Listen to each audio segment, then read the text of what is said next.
Hello, I'm Daria, and today's video is about sewing a Chanel style jacket. I will show the simplest techniques ever for sewing a jacket and share my secrets of making this process easier as much as possible without losing quality. So that you can be sure that I have experience in this, here are some of my works with tweed. Make note that the jacket will be just inspired by the classic Chanel style. I won't be sewing it with authentic methods. I'm using this gorgeous cotton wool tweed with sequins. When sewing a jacket, I steam the fabric from the wrong side on a maximum steam, moving the iron along the selvage. If your iron doesn't produce so much steam, you can use a spray bottle with water. And make sure the fabric is dry before moving to another section. Tweeds usually have lines or checks, so before cutting the pieces, I prepare fabric by matching all the lines. It takes time, but the result is worth it. First of all, I trim the fabric crosswise along one line, so the fabric has the same length. I use my pins to match the lines lengthwise.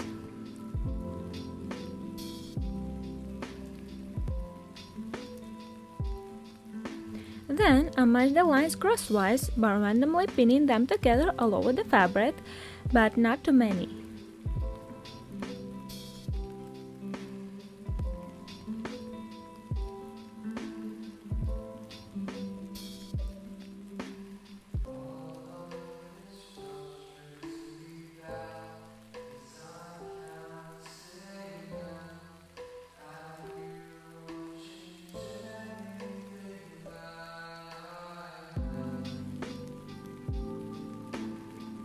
To have a perfectly matched edge at the bottom of the fabric, I use this edge as the bottom edges of the jacket. I find a line which goes 4 cm away from the edge and place my pattern pieces along. Making note of the grain line, the lines on the pieces will match automatically.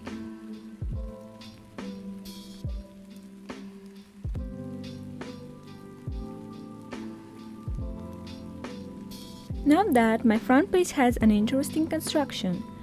It's one piece with a jacket front facing, so I have to choose the center's position so that I don't ruin the patterns on the fabric. I'm using a 1 cm seam allowance. It can be risky if you are sewing the fabric for the first time. For very fraying fabric, use 1.5 cm, but further I will show you what I make to reinforce the seam allowances and why I'm sure 1 cm will work. In high-quality jackets, lines on these areas are matching with the lines on the sleeve head. So, to cut matching sleeves, I mark the most bold lines on the pattern pieces on the armhole.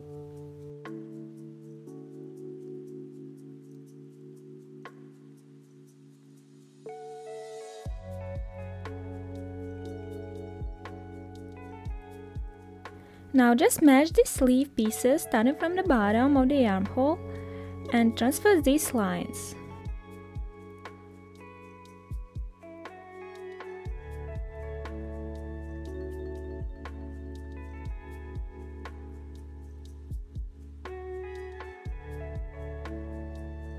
Now find these lines on your fabric and cut sleeves. The next very important step is interfacing. For Chanel style jackets, I use very lightweight interfacing because if you use a medium one, there's a chance a jacket will be heavy, which is not comfortable unless it's a winter jacket. Also, I will need an interfacing with a thread which doesn't stretch.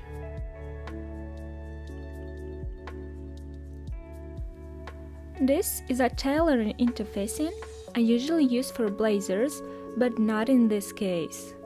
Showing just for a comparison.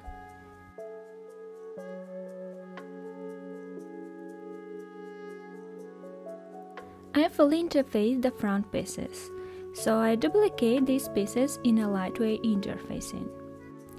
As it's usually for jackets, the back pieces are interfaced partly. I cut the interfacing for this approximately knowing how long it should be from my experience.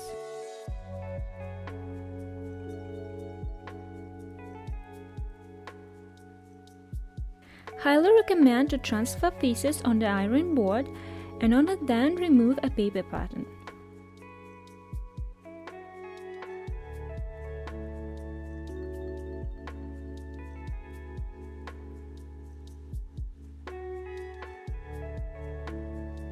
I press on strips of non-stretchy interfacing along the sensitive edges, which never shouldn't be stretched out, shoulders, armholes, and the neckline.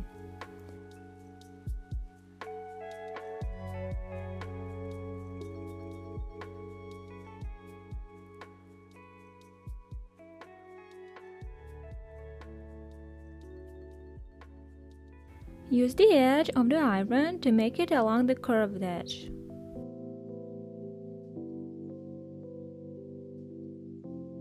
Repeat everything on the second side and on the both side front pieces.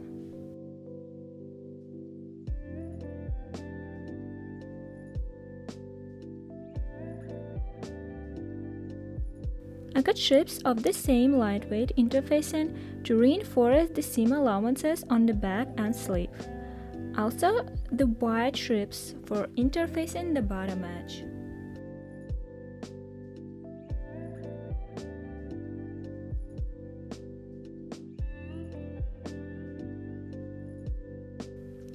I iron on the strips all over the circuit of the back and sleeve pieces. All the main pieces look like that.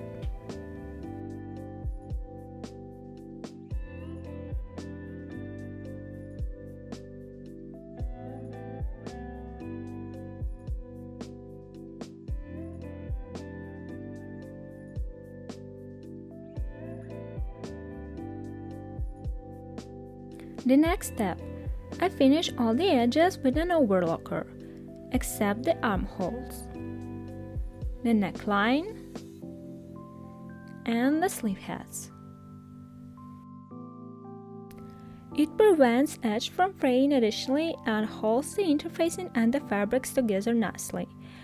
I recommend doing this especially if you have a light colored lining that can be seen through. Plus, I trim off the interfacing excesses by doing this.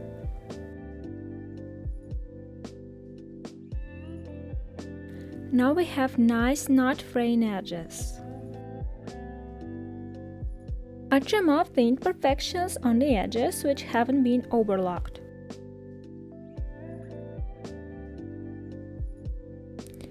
I check the pieces with the patterns and make sure that anything hadn't been stretched out. I prepare the center edge. This method helps to avoid bulkiness from a seam in the center.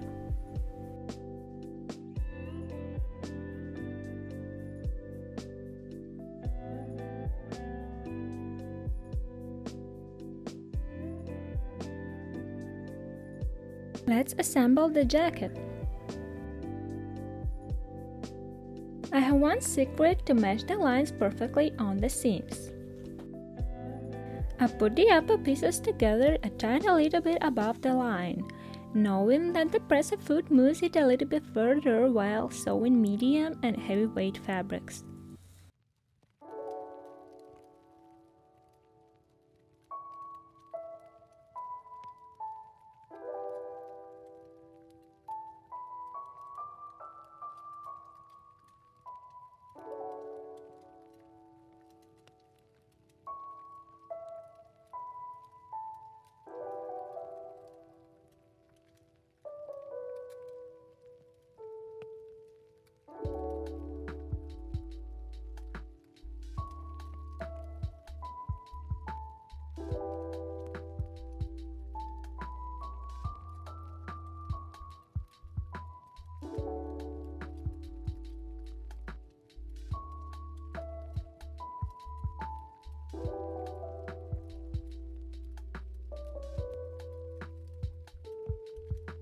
I use this pressing hem to press the seams open, saving the nice curves.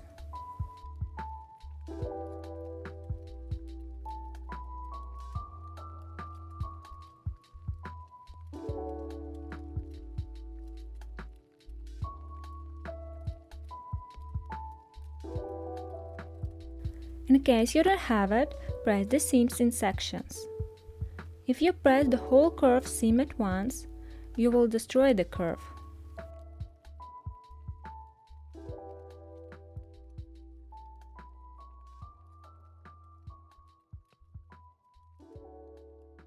Trim the seam allowances on the shoulder to avoid bulkiness. A shoulder seam should be perfectly straight.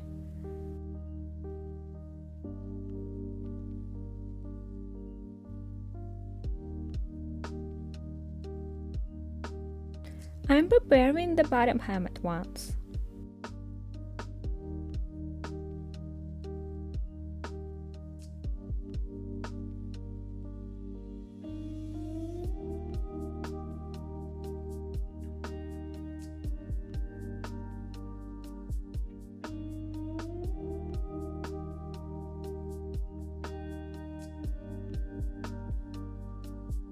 I will finish the front corner later when sewing a lining.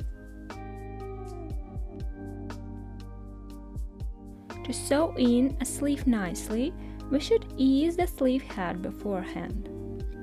I make 2 parallel stitches along the sleeve edge, starting and finishing approximately 12 centimeters away from the shoulder notch.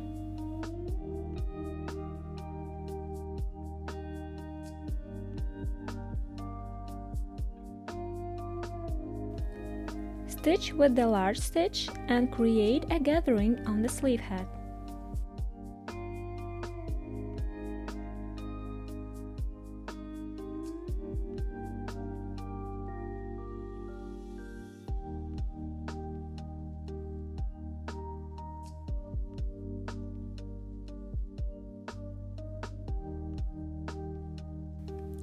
Now using steam, ease the sleeve head so that there wouldn't be gathers. Work with the iron only next to the edge.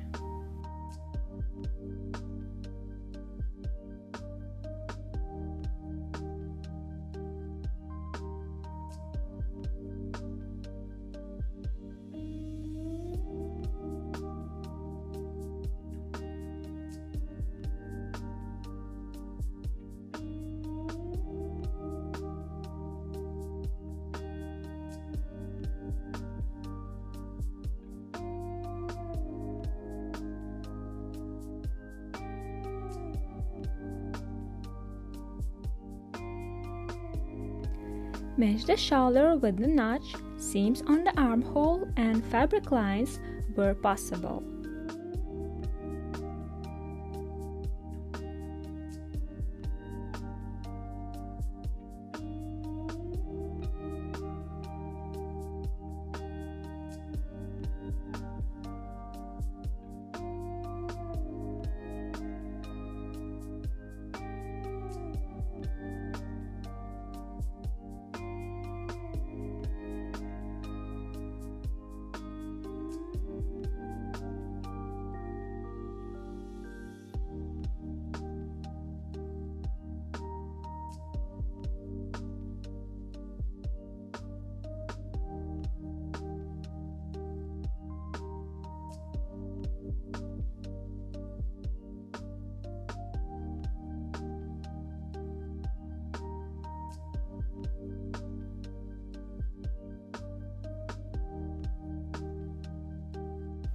I sew the sleeves in without basting, but I recommend stitching it twice for security. I remove the gathering stitch lines.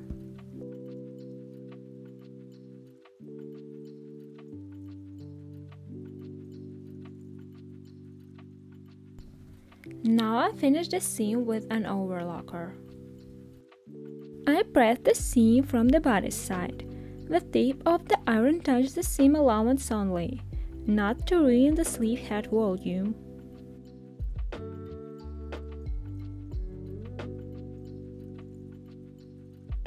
I make a sleeve header from this fluffy insulation.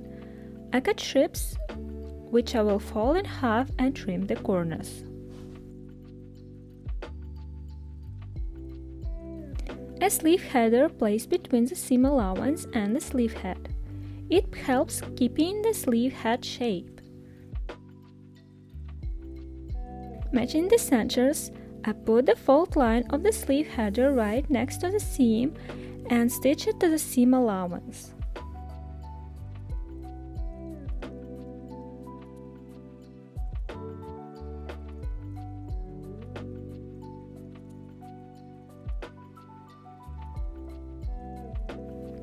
If I would sew a blazer, I would insert shoulder pads like this, but in my opinion, a Chanel style jacket doesn't require a sharp shoulder line as a blazer does. So usually I use the smallest, softest pad for this, but as I don't have ones right now, I'm making them from the foam I have. I have reduced them later. I hand stitched the pads to the seam allowance and the shoulder seam. Now it's time for embellishments. My plan is to make faux pockets, just attaching lined fringe flaps. I make fringes in two ways, cutting the strip crosswise or on a bias.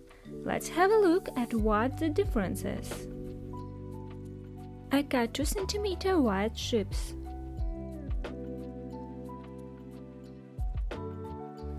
With short dent stitches, I stitch along the strip to secure the threads, easing it a little bit. A dent zigzag stitch would work as well. This stitch is very important, otherwise the fringe will fray. Now stitch the strip down with the short stitches, right sides together. For a fuller fringe, make 2 layers of the strips. Make cuts on the corners. Cover everything with a lining piece.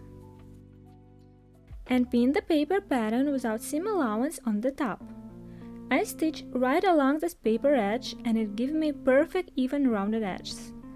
This time the stitch can be longer.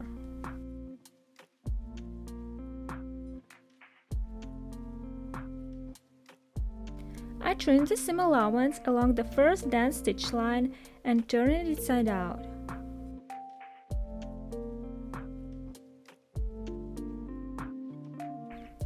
Press the flap and take out all the threads. Also divide thick threads and then trim the ends with scissors.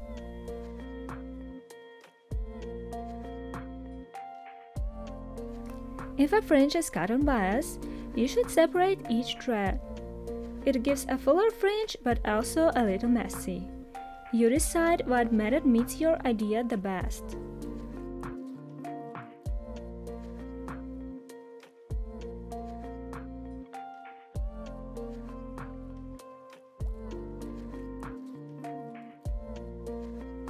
Before sewing the flaps on, I trim off the excess of the lining from the center. It makes flaps lay nicely on garments and prevents them from standing out.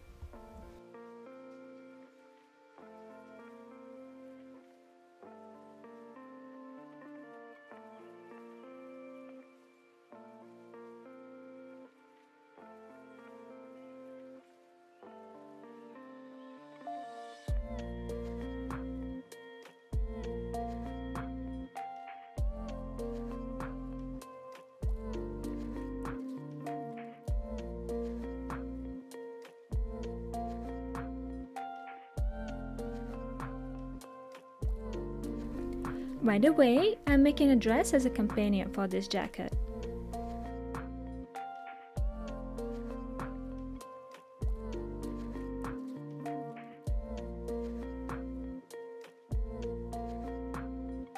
I have figured out a placement for the pockets and now I attach them with the right size first, matching the lines.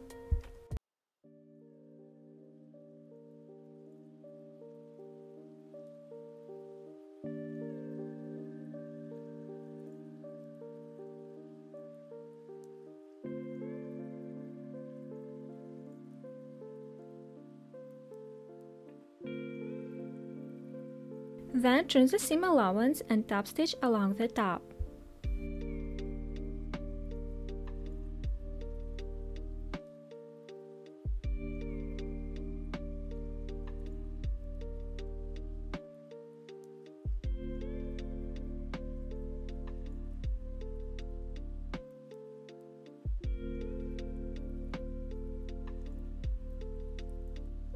Now move on to the lining. I'm using a viscose lining, a little bit thicker than I have used for the dress. A lining part should always be wider and larger than the base of the garment. I add a 3 cm pleat on the center of the back, additional space to the armhole, and make the wider sleeves.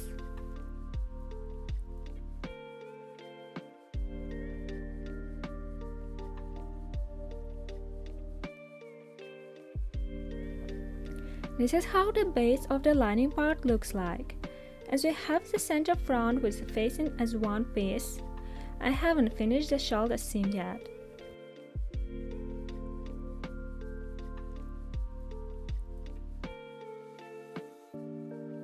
Now I'm going to sew the sleeves in.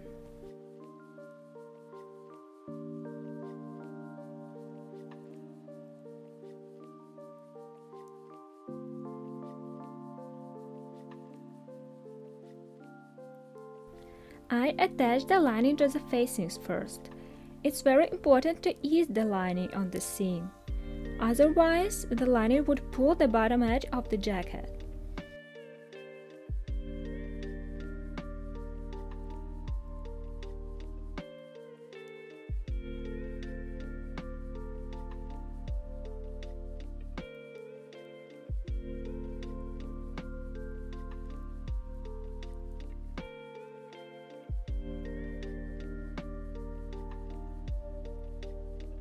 So this is how it looks, and now I can finish the shoulder seams.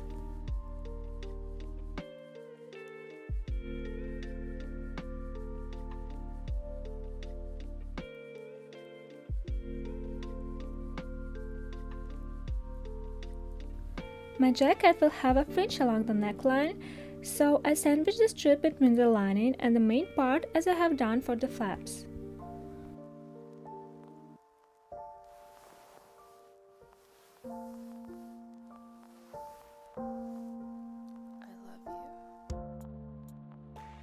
I tag the facing on the shoulder seams.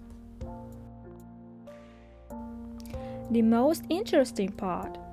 I have to finish the sleeve hems, so I should insert the lining sleeves into the main sleeves.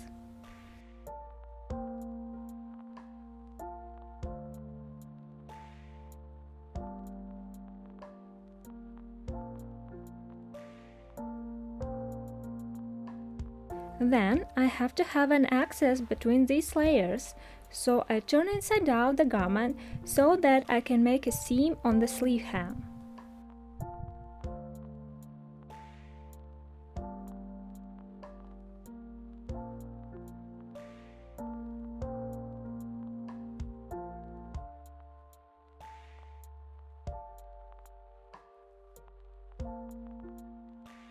Attach the lining to the sleeve right sides together all over the hem.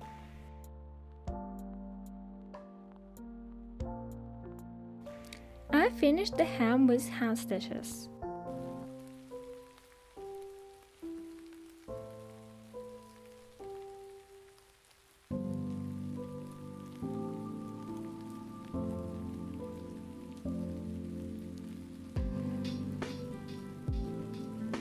I tag the lining on the armhole from the inside.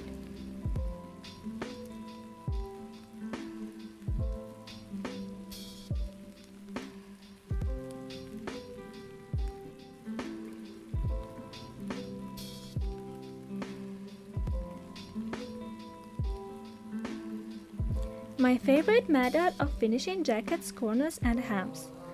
I start sewing the corner and gradually go to the 1 cm seam allowance with the lining. My lining is 2 cm shorter than the main piece.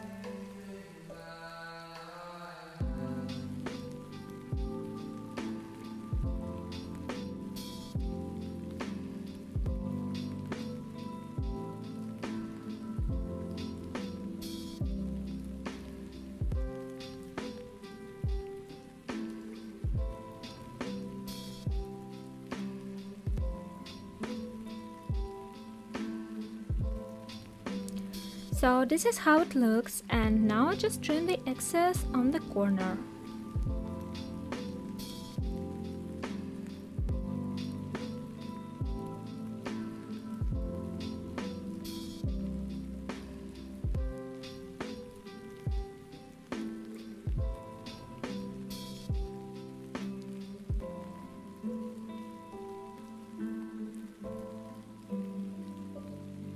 It's important to have a fold with an excess here.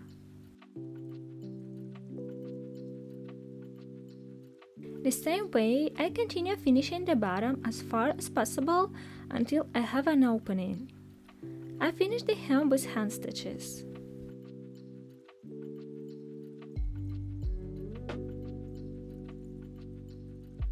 I press the fold on the lining.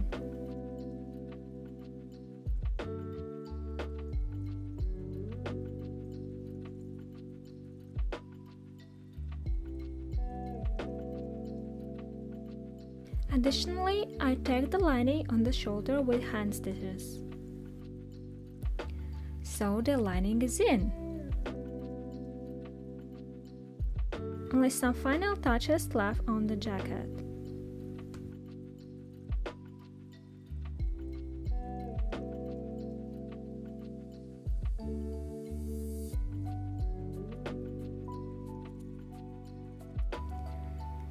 Finally, I press the jacket with steam on the dress form.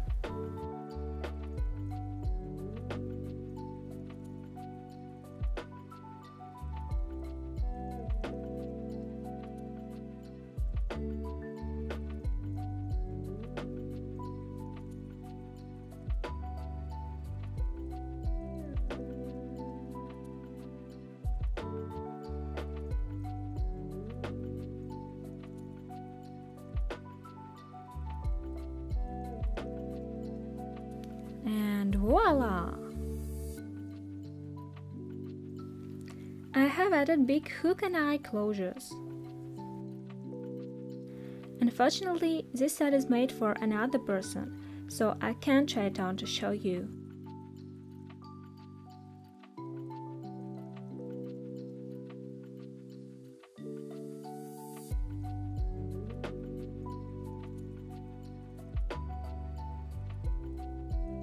Let me know how you liked this video. Was it useful? Thank you for watching.